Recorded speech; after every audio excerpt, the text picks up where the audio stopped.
Bible Smack. Okay, so I am continuing this series of my cumulative case for the Gospels. I'm calling it Jesus the Answer. And I got my first response to my fourth video. And this is kind of one of those weird things because I know that I've got to be a good boy. I got to be a good boy because if I don't be a good boy, then they won't debate me. Because you want to make sure they're not scared. And I don't know, I mean, they get on and it just like emotes and just, you're this, you're that. And by the way, I know this fact. And I'm like, sorry, but, you're telling me to read books, but you probably, like, I had my first, like, over 1,000 Christian books, like, in 2010. It's been 14 years. And I mean, I've given probably a couple hundred away, but even still, it's probably like 13, 1,500. You know, I'm looking at books and box of books, and this is even where I put my books. Like, nor there, nor there, nor there. Nor... I got a lot of books. But nevertheless, yeah, I don't know. I mean, it's just kind of one of those things where, like, what do you do if they just want to have a little fit, a little hissy fit? And, you know, it's supposed to be having good feelings for you. And now I'm just going to have to show you the truth one way or the other. You know, it's going to hurt you more than it's going to hurt me. Sorry. So anyhow, yeah, and that's it's kind of one of the things you deal with on the internet. Either people are looking to come out there with their agenda, or they're like, they're just emoting about how they feel about an idea. And you have to seek the truth. And my problem is that when I'm not getting people to seriously have a conversation, I don't know what to do with it. I just don't. you know I mean, most people are like, like, I'm the one, like, straining years of my life out of stuff to get this information out, and then I get dishonesty. And when you have read it and you've read all these books, then you kind of know when somebody is, basically giving you, fluff. And when they, become very aggressive about their fluff and, they want to stick in your face, offend you.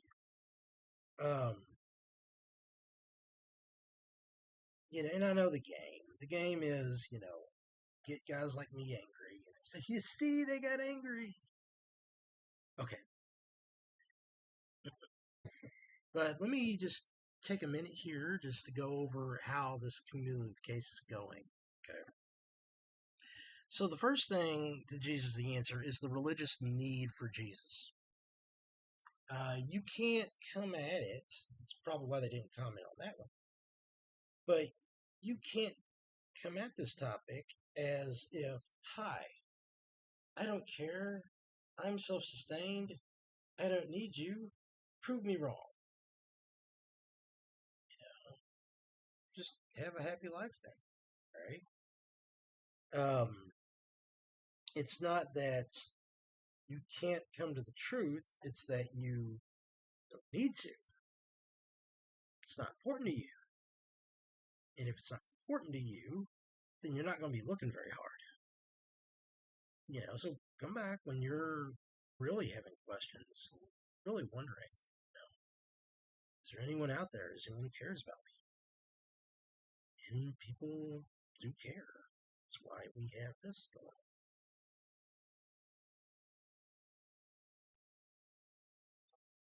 So the next thing is, So that was the step one. That's the Jesus the answer. Then we have the historical existence of Jesus, and even without the Gospels, we have tons and tons of information, both archaeologically and historically, that verify the simple question of does he exist? Does Jesus exist? And we have reports that confirm a lot of what we hear in the Gospels. Stuff about him being miraculous, and a little bit about him rising from the dead, and we definitely know that there's plenty of reports that he was dead. So, you can't kill somebody who doesn't exist. So, so we know there was a historical Jesus. Step three was the fame of Jesus. And, if he's gotten so much massive amounts of fame, you would have to be that there was something special about this person. So, we have to look at these little pieces and watch them stack up. And one thing I said earlier, you can come to this experientially, and then you're good. A lot of people don't like that. That's why we're giving out every little piece of the evidence. It's not that we have to, but if you say that you have to, okay, well, here's all these little pieces of evidence. They're all going to come up and stack together. And the only reason they're stacking together is that God does love you. He wants to reason with you, show you that there's a reason for you to have faith and trust in Him. Because everybody does have to have faith in something. And when your back's against the wall, what do you believe? Look at how crazy people acted during 2020. Okay, so, well, there's a chance I could die. Guess what? There was always a chance you could die. Probably more of a chance that you could die of other things in 2020. But now you finally started to realize, hey, what happens if I don't have the answers? Okay. Well, now consider what we can put our faith in. So, Jesus the Answer, part 4, is the one that got reacted to, was philosophy justifies miracles. And so we talked about the limits of science and experiences with life after death, intelligence that surpasses human intelligence, and other things that lead us to that point where physical science stops and there has to be a metaphysics. I have links to different chapters and stuff that I worked on to some of my books that will also give you more of a background and more of a reference point so you can find some of this material. All right, so now we've finally gotten to the gospel themselves, okay? Because a lot of times we're dealing with this pushback that, the gospels are this and they're that, they're that, they're that, they're that. And we have false presuppositions going into it. Well, now let's kind of look at it a little bit more generally. Okay, are the Gospels historically reliable? And I would argue that most of the contentions are based on a naturalistic philosophy. So when they have those walls up, then they don't actually look at this. So, like, if a miracle is possible, you're going to look at this differently than if you think a miracle is impossible. And the problem is that when you have a presupposition of life, it's a pretty daunting task to ask somebody to change, the core values of what they believe. A lot of those are determined in your upbringing. Those are your working hypothesis. So I understand that to change your mind is a lot. But if you're seeking the truth, then I can make that case. Whether or not you come to that point where you're willing to change your mind, at least if you are willing to change your mind, if you are an open-minded person, then this will make the case. All right, so the Gospels, we have four Gospels. We These are semi-biographical. There's some um, material that's missing as far as Jesus from the age of 12 to close to 30. I have an explanation for those things. I touch on it a little bit in the second one, and I've got a lot deeper stuff in written form. But that's not the big issue anyway, because we're talking about the Gospels, and the Gospels go over, basically the bookends of Jesus' life and have plenty of stories. So, discussing that, typically what you would imagine if somebody was to make an official biography is that you would have one biographer and there would be one story, and you don't have to worry about conflicts between the different stories. You don't need that. Joseph Smith had the Book of Mormon. Um, Muhammad had the Quran. I mean, I could be wrong in the sense that, like, there was the life of the Muhammad, and there's some, post books and stuff like that in general, but, as far as their religion, that was the vision it was cast, was like, here, you have the Book of Mormon. Here you have the Quran. And so, you do want something centralized. You don't want confusion. So you have these four different gospels. They seem to be written by different people, to different audiences. Um, I know that there's a lot of deconstructed thoughts from the get-go, but the problem is that you have this thing called the Diatessaron. The Diatessaron is the unified gospel, and it's clearly later, and it's clearly stitching together the other four. So you have four instead of one starting point to the history of Jesus. And so, with those four starting points, what are you getting? You're getting four different vantage points. Mark is more Roman in nature and is based on the preaching of Peter. Matthew is Matthew the tax collector, and he is one of the apostles, and he's focused on the Jewish audience. Luke is a medical doctor, a disciple of Paul. He interviews several people, including Mary.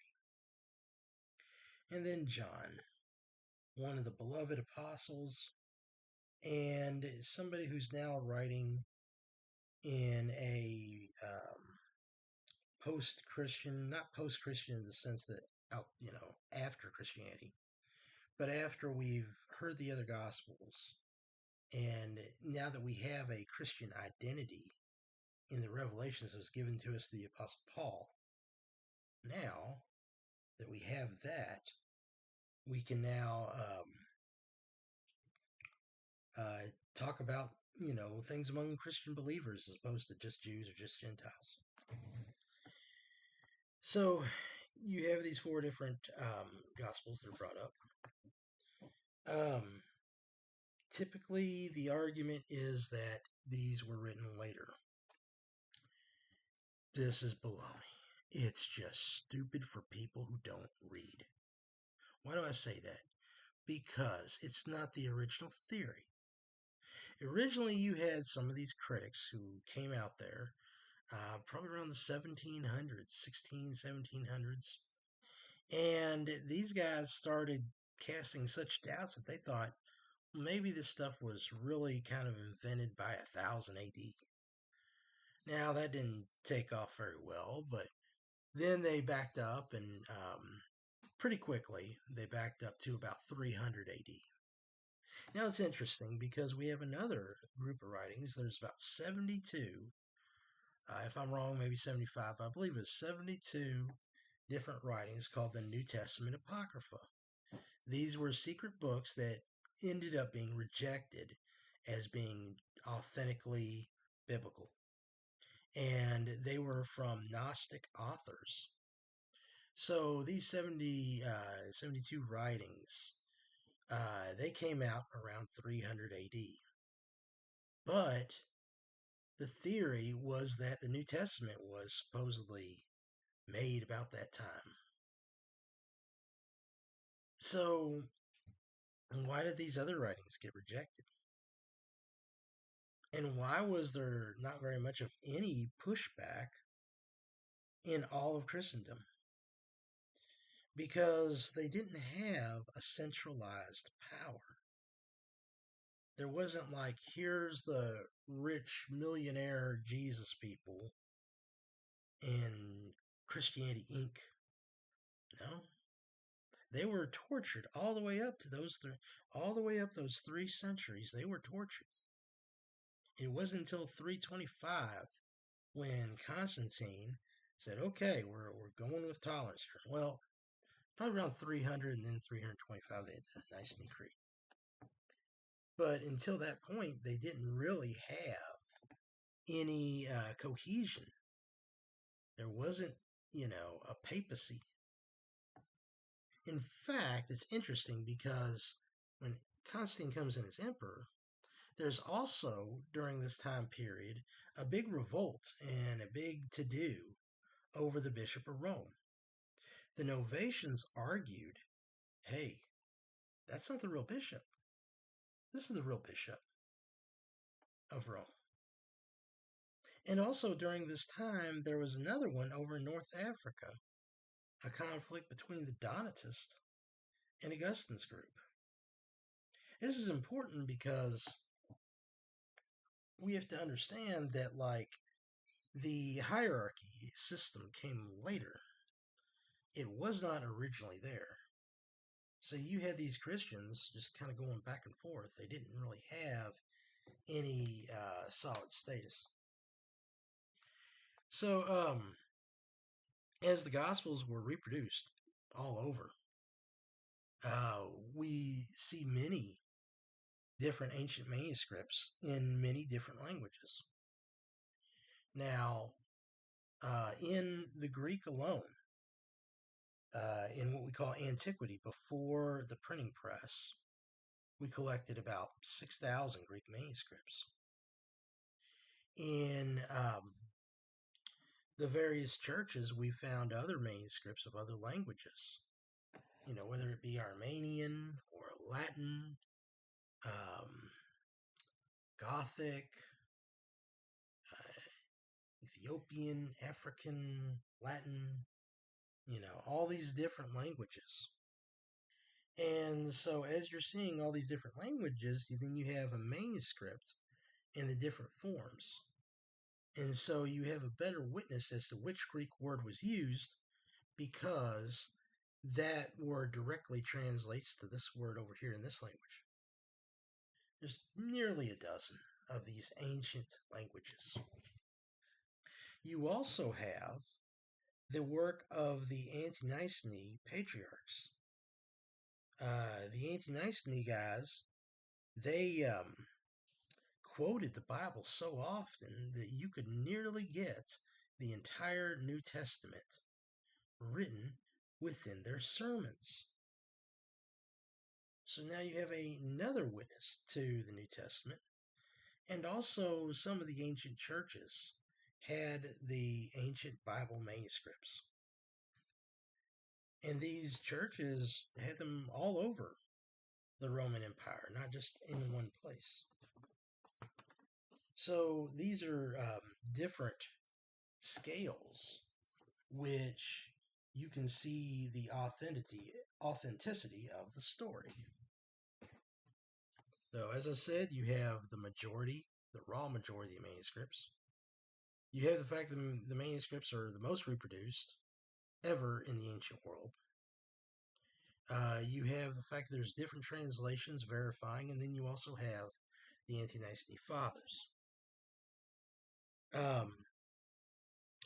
So the other thing is that, okay, so we have so much solidity. And by the way, it should be noticed that these tools that I'm using, all right, what's important here is that these are tools that are not capitalizing on any inspiration. And I think inspiration is useful to be understood, and that the Bible not only was inspired, but the Bible is inspired, at least the inspired one is. And we might get that a little bit later. But essentially, all I'm doing is showing how, little amount of faith is required just to show the facts. Okay? So the facts are pointing to the same gospel. And then, there's the question over, well, it took so long. As I said, it didn't. You look at actual history, all right, and what you'll find is that these ante-Nicene fathers can't quote the New Testament if the New Testament's not yet written. So what happened? So then the theorists, which were conspiracy theorists, okay, that's what these critical theories are. They're like, well, history didn't happen, but we did it this way, okay. And so I was responding to somebody and kind of talked about how, like, scholars admit that most of these theories wouldn't happen if they didn't first have the biological theory of evolution, which is a canard, but oh well. So, that's their motivation, and so they came up with a conspiracy to override the history. However, when we look back at this, the authorship should be early. So why is that? Well, one argument would be that the Apostle Paul died around 65 AD. Most scholars recognize that he was a real person. But yet, his death was not recorded in the book of Acts. In fact, James's death was recorded in the book of Acts. Stephen's was recorded in the book of Acts. So then what do you have? Well, you have a timeline that is written before the death of Paul. It's got to be before 65. Maybe before 61, but it's definitely before 65. And then Paul, of course, he discipled Luke. And Luke wrote Acts after he wrote Luke. So the Gospel of Luke had to be finished before he got to the book of Acts. That's very important. So Luke wrote the book of Luke before he did Acts. So now we're in the 50s. And some would argue that he borrows from the Gospel of Mark. That would bring Mark backwards. Could he have also borrowed from the Gospel of Matthew? Well, Matthew's historically supposed to be the first, then Mark, then Luke. Oh, okay. So then Matthew and Mark should be prior to Luke. So now you've got the entire synoptics all covered, from the 50s downward. And you have things by the Apostle Paul, and some scholars have suggested that Paul had heard of the resurrection as close as 6 years away from when Jesus actually died and rose from the dead, which is not enough time to create a big giant myth of the Gospels. It couldn't be just a big invention. And it doesn't seem likely, since all those guys would get is to be martyred and to be burned and lose all their possessions, have a terrible life, crucified, and for what? For something that they would have had to have known was a lie. All that to tell lies just doesn't seem to make sense, especially when you got 12 unanimously going in that direction. So, the early authorship would then say that only John was the one who was a late gospel, But John is the original apostle, and he was met by, Polycarp knew him, right? And then Papias and Irenaeus knew Polycarp, and then knew of him pretty quick, pretty closely. So all of a sudden, this stuff is all kind of, bunched up in the back. We have a lot of records missing because of the destruction of the temple in 72 AD. And yet, we have some different clues that show us the day and time. They have certain rulers like Caiaphas, and a specific time when Caiaphas was reigning and Pontius Pilate was also reigning at the same time. Whereas the ancient world might not have known all those types of facts. Or the use of names. If it was generations later, then you wouldn't have these names that kind of cover not only Hebrew, but mixes of Hebrew and Greek and Aramaic and Latin. All of this kind of pointing to that generation.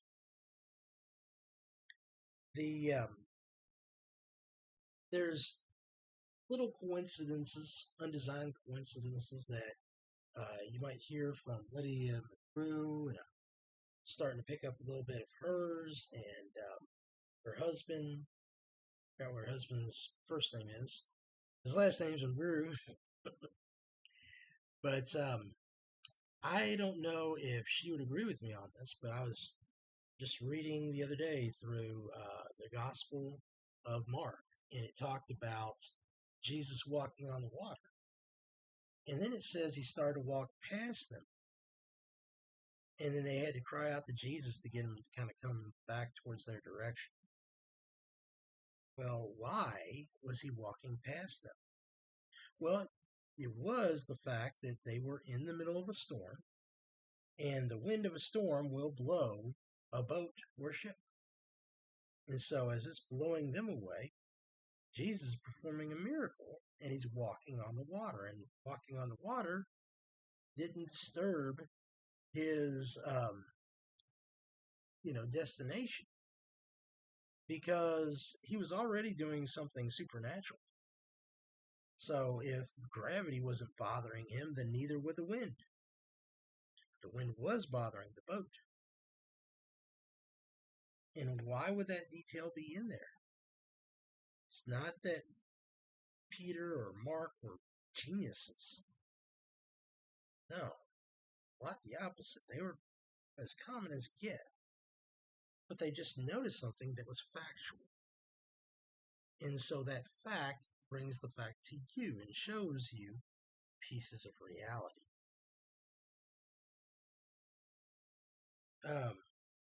So as we go through, we see bits and pieces of history, and I think it's okay to I think there's a lot of good things from the minimal facts argument, although it does kind of bottleneck. They're only going to tell you so many things, but yet there's so many more things to argue. So I do appreciate McGrew's approach, which I think that her husband's probably in sync. I've seen one video, it does seem like they're kind of in sync together in their ideas. They were disciples apparently of James Montgomery Boyce. So that was kind of interesting. So, but at this stage, I'm just getting the fact that if you want to study Jesus, and we already know that Jesus existed, and we already know that he's made this huge impact, and we also already know that there's nothing necessarily wrong with the idea of a miracle. Now, we're going to start seeing a little bit more, and we're going to talk about the evidence for Jesus in his greatest miracle, the resurrection. But also, we'll be dealing with Jesus as the Son of God and the fulfillment of Bible prophecy, as well as Jesus himself in his own prophecies. I'll catch you later.